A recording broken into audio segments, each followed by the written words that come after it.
Здравствуйте, уважаемые зрители и подписчики, с вами команда Юпитер Стар и я Валентин Бахвалов. И сегодня мы с вами обсудим аренду жилья, которая в России может стать проще похода в магазин.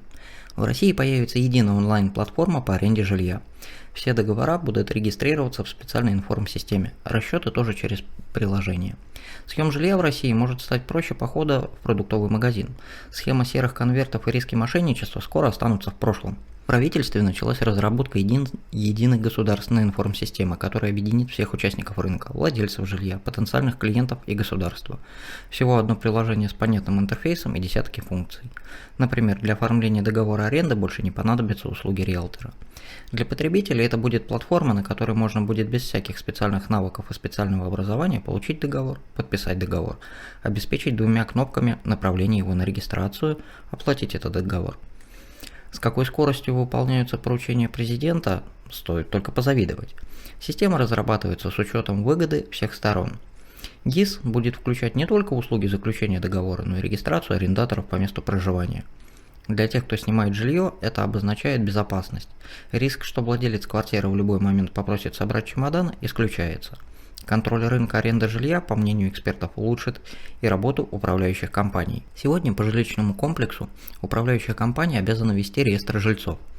Она должна знать, сколько людей физически проживает в многоквартирном доме. От этого зависит объем потребляемых коммунальных ресурсов, зависит эксплуатация тех или иных инженерных сетей.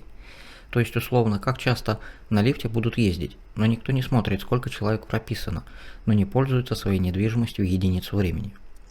Страхование жилья и упрощение налогового вычета – гарантия для арендодателей. Система напрямую будет взаимодействовать с налоговой службой. Взаиморасчеты и отчисления между людьми будут происходить в приложении, где сохранится история оплаты и фискальные чеки. Новую схему аренды введут в обязательном порядке. Для отказников предусмотрят штрафы. Сумма варьируется от 3 до 100 тысяч. Что лучше, заплатить штраф или поднять арендную плату? Пишите в комментариях. Внедрение единой информсистемы – это гарантия налоговых отчислений в муниципалитет. По данным авторов проекта, в России сдается около 10% жилого фонда.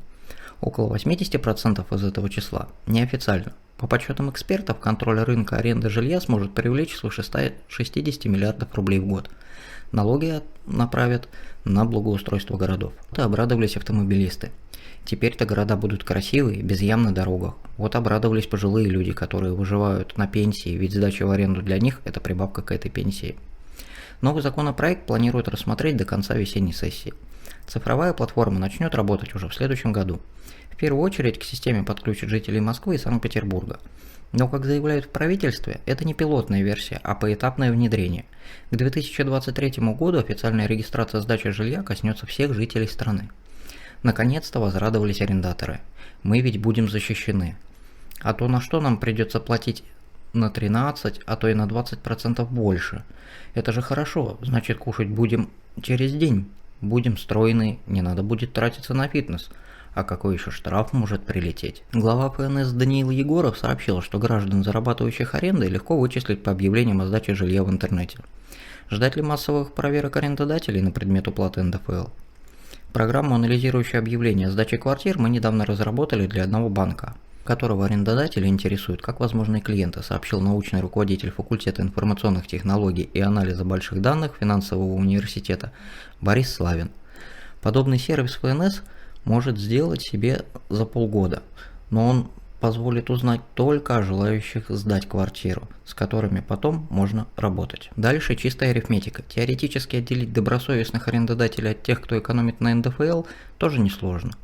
Нужно сопоставить уплаченный налог и зачисление на карту. Если наличный банковский счет гражданина каждый месяц поступают одинаковые суммы из одного и того же источника, а его налоговый счет вслед за этим не пополняется, значит у ФНС есть повод познакомиться поближе с этим гражданином. Но на практике это не все так просто. Закон не дает налоговикам автоматического доступа к банковским счетам. По каждому налогоплательщику требуется посылать в банк запрос, а у ФНС нет такого количества сотрудников, чтобы готовить эти запросы и анализировать данные о нескольких миллионах граждан, зарабатывающих на сдаче квартир. Сплошной контроль арендодателями невозможен. Но есть контроль выборочный, который может коснуться даже тех, кто сдает свою недвижимость с помощью сарафанного радио и в интернете не светится. Налоговики обязаны реагировать на обращение. Они непременно пригласят на беседу арендодателя, если получат сигнал, что он не платит налог.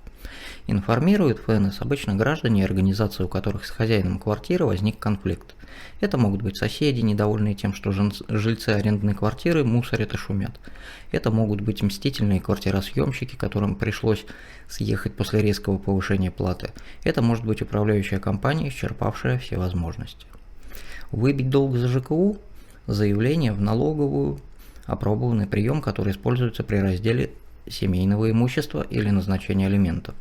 Сторона, обращающаяся в суд, часто использует его, чтобы таким образом зафиксировать реальный доход, которым обладает бывший супруг. В ходе проверки сигнала налоговики могут сделать запрос в банк, попытаться найти договор аренды, расписки в получении денег и опросить квартиросъемщиков, которые, кстати, не несут никакой ответственности за неуплату налогов хозяинам. В интернете арендодателям-нарушителям советуют: заявите, что пустили пожить бесплатно друзей. Но, скажем, друзья сами что-то нарушили. Жили, скажем, без регистрации. Не факт, что они такую версию поддержат. Ситуации могут быть разными. ФНС имеет право взыскать недоимку за 3 предшествующих года, поэтому лучше заплатить ее за последний год и не провоцировать налоговиков копать глубже.